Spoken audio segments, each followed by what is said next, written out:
off we go. I'm Michael Jennings. I'm a research scientist for a number of agencies and universities. And I've focused a lot on how plants and animals respond to climate. So I've tracked things like forest health and changes in forest health, in particular across Idaho and across the Northwest, in terms of how forests are responding to climate. And I guarantee you, climate is changing, and our resources are changing also.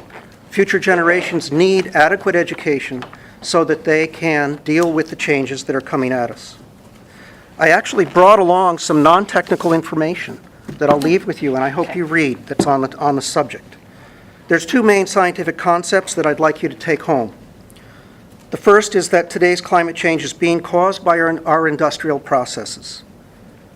In a way, this is good news because since they are of our own making, we can do something about it. But the doing has to happen and start now, and it has to be accompanied with rigorous education. The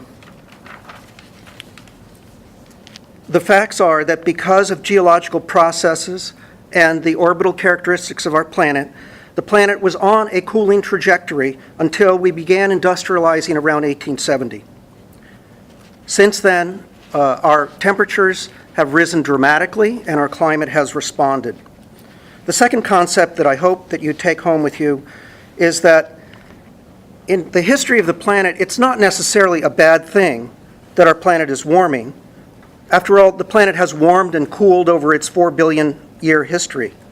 The problem is that we humans are causing it to warm up way too quickly now for our own good. This is in our own interest, and we owe it to our children to educate them with the truth, with good science.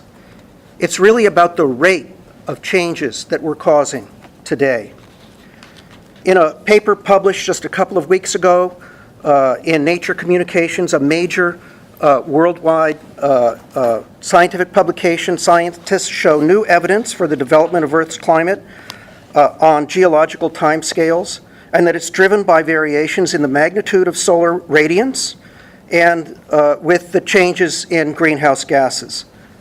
And their work, this new work, is one more line of converging evidence which shows very clearly that if our fossil fuel use continues as it has been, by the middle of this century, we're talking 2050, that's 30 to 40 years from now, we very seriously risk having atmospheric carbon dioxide levels not seen on our planet for 50 million years. This is real.